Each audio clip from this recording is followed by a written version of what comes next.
여러분 안녕하세요, 김태현입니다. 오늘의 주제는 한 번쯤 뉴스 보도나 커뮤니티에서 봤을 수도 있는 그런 사건인데요. 화제의 그 아주 추악한 억만튀, 소위 억만튀라고 하는 엉덩이를 만지고 튄 놈, 그 놈이 어떻게 될까입니다. 이 사건의 배경을 한번 잠깐 설명을 드릴게요.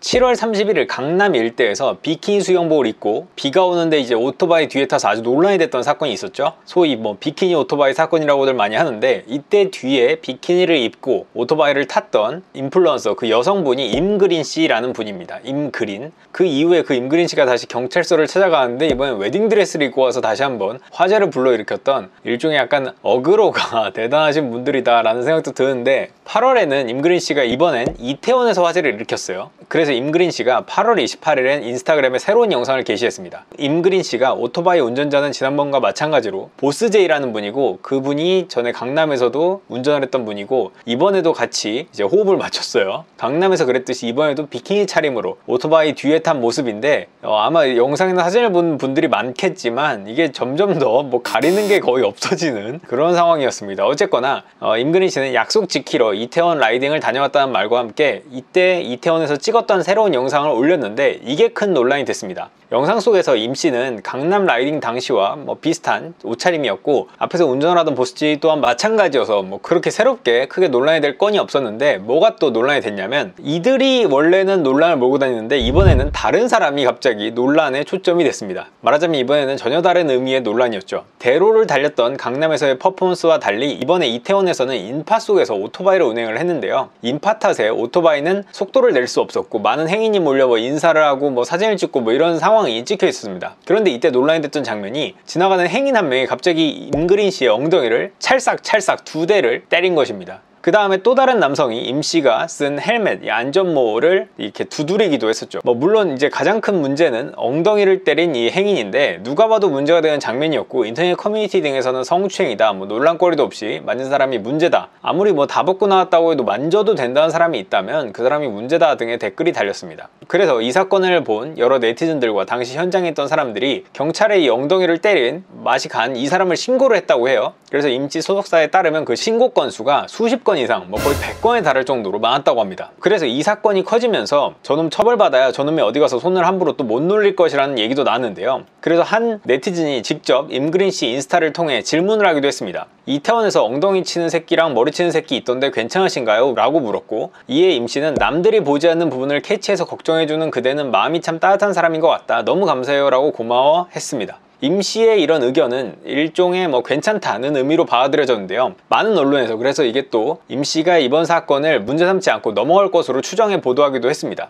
임그린 씨는 인터뷰에서 세상이 얼마나 무서운지 모르고 한 행동일 테고, 그래서 이번은 넘어가는 게 좋겠다고 회사를 설득했다는 말도 했는데요. 임그린 씨가 넘어간다고 하자 이태원 성추행 사건, 소위 억만튀 사건은 널리 알려지면서 더 화제가 됐습니다. 아니 왜 처벌을 안 하냐, 저 처벌을 안 하고 넘어가는 저 태도가 더 문제다 라고 임 씨를 비난하는 얘기도 나오면서 갑론을박이 일었습니다. 그러니까 한쪽에서는 당사자가 괜찮다면 남이 왈가왈부할 사안이 아니다라는 의견과, 반대쪽에서는 성추행이 벌어졌는데 가만히 있으면 그냥 처벌을 안 하고 넘어가주면, 그러면 저런 복장을 하면은 다른 사람이 만져도 된다는 일종의 신호가 된다라는 반박도 있었는데요. 그런데 오늘의 주제는 바로 여기서부터입니다. 여기서 반전이 생겼습니다. 넘어가겠다는 내용의 메시지가 언론 보도를 통해서 이렇게 전해지자 8월 29일 인스타그램에서 그 만졌다고 추정되는 인물이 갑자기 자기가 등장을 한 겁니다. 이 사람의 인스타 아이디는 경태 어쩌고저쩌고이기 때문에 그냥 경태라고 부르겠습니다. 이 경태는 내가 엉덩이를 만진 사람이다 라면서 갑자기 임그린 씨에게 인스타그램 DM을 보낸 것이죠. 이에 임 씨는 그 메시지를 받고 지적을 해줘야 되나 고민하기 시작했다고 하는데요. 그래서 그냥 일단은 일십을 했다고 합니다.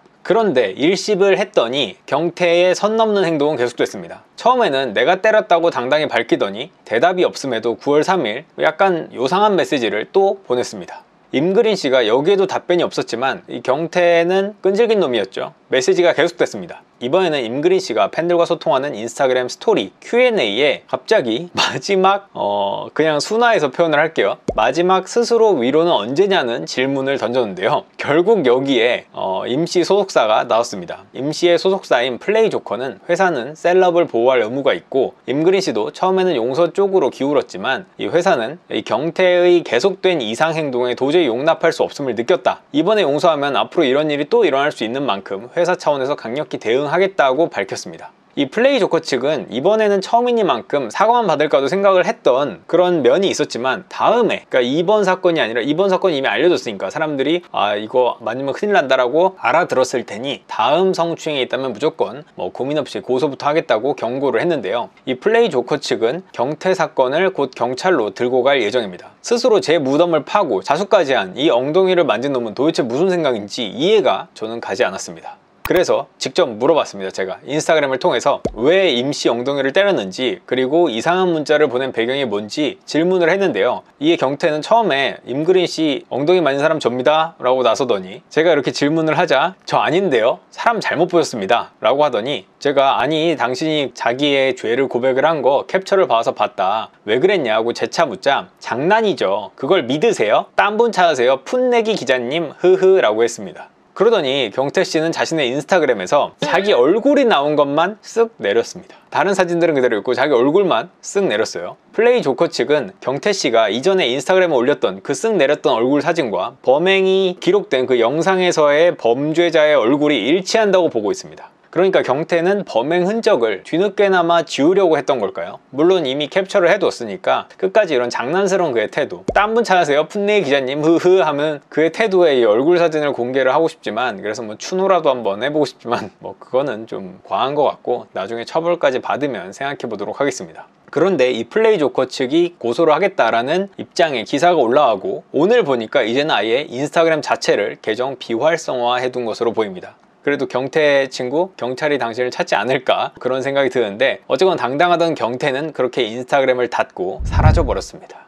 그럼 경태는 어떤 처벌을 받게 될까요? 차승우 법무법인 경세 변호사는 엉덩이를 때린 이 경태씨는 강제추행죄 또는 폭행죄에 해당할 수 있다고 지적을 했습니다. 차 변호사는 폭행 또는 협박으로 사람에 대하여 추행을 한 자는 10년 이하의 징역 또는 1,500만 원 이하의 벌금에 처한다고 돼 있다면서, 임씨가 비키니를 입고 있다고 해서 강제추행이 용인되는 것은 절대 아니고, 추행 행위는 대상자가 성적 수치심이나 혐오감을 반드시 실제로 느낄 필요가 없다는 게 대법원 판례다라고 설명을 했습니다. 그러니까 별로 그렇게 수치심이나 혐오감을 안 느껴도 그게 막 엉덩이를 만진 게 사실이라면은 추행행위가 될 수 있다는 거죠. 이어 차 변호사는 여성이 딱히 처벌 의사를 표하지 않아도 수사기관이 범죄를 인지해 수사에 착수할 수 있다면서, 하지만 이번 사건의 경우 대상자가 행위자를 강제추행이나 폭행죄로 고소하지 않는 이상 수사기관이 스스로 수사에 착수하지는 않을 것으로 보인다. 만약 임씨가 행위자를 강제추행으로 고소해서 행위자에게, 그러니까 경태가 강제추행 혐의가 인정될 경우 이 경태에게는 벌금형이 내려질 것으로 예상된다고 형량도 예상을 해봤습니다. 그런데 정말 경태씨가 딴 분 찾으세요 라고 한 것처럼 자기가 때린 게 아니라고 해도 처벌이 된다고 합니다. 바로 마지막 위로는 언제는 등의 음란 문자를 보냈기 때문인데요. 차 변호사는 경태가 보낸 메시지는 통신 매체를 이용한 음란 행위에 해당할 것으로 보인다면서, 통신 매체를 통하여 성적 수치심이나 혐오감을 일으키는 글을 상대방에게 도달하게 한 사람은 2년 이하의 징역 또는 2천만 원 이하의 벌금에 처한다고 법은 규정하고 있다고 설명을 했습니다. 그러니까 이 사람이 실제로 정말로 만진 사람 저예요 라고 나섰다가 사실은 진짜 아닌 게 드러난다고 하더라도 더러운 문자를 보낸 것만으로 그렇게 크지는 않겠죠 아마. 그런데 어쨌건 벌금에 처할 수 있을 것 같다라고 예상을 한 것 같습니다. 그렇다면 여기서 문제는 아주 당당하게 딴 분 찾으세요 라고 하던 경태씨가 과연 이제라도 고개를 조아리고 사과를 할지, 아니면 그냥 경찰서에서 만나게 될지, 뭐 그런 게 좀 궁금한데, 어쨌건 오늘의 얘기는 여러분들이 생각하는 것처럼 원래는 다들 넘어간다고 생각을 했지만 반전이 있었다. 이 경태의 이 입이라고 해야 될까요? 이 경태의 어떤 참을 수 없는 가벼움의 그 잔망스러운 입 때문에 이것은 결국 경찰로 가게 됐고, 그는 스스로 처벌로 가는 고속도로를 타버린 거 아닌가 라는 생각이 들었습니다. 어쨌거나 오늘은 그래서 경태에 관한 얘기를 했고요. 이게 뭐 여러분들이 이 건에 대해서 뭐 플레이조커 측의 이제 어떤 퍼포먼스, 소위 퍼포먼스에 대해서 안 좋게 보시는 분들도 있고, 제가 아는 선배 기자는 굉장히 쿨하게 얘기하더라고요. 벌거숭이로 오토바이 타든 말든 뭔 상관이야? 그래서 아 그렇군요 라고 했던, 갑자기 그런 생각도 나는데, 어쨌건 뭐 어느 쪽으로 뭐 좋게 생각하든 나쁘게 생각하든 뭐 그거보다는 어쨌건 이런 뭐 만지고 이러는 건 좀 아니지 않나 그런 생각을 하고 있습니다. 어쨌건 오늘 여기서 마무리 해볼까요? 다음 먹으로는 또 뭐가 될지 또 이런 생각도 드네요. 갑자기 이분들이 계속 이렇게 어그로를 끄실 것 같은데 알겠습니다. 오늘 여기서 끝. 구독, 좋아요, 알림 설정까지 부탁드립니다. 20만 가자!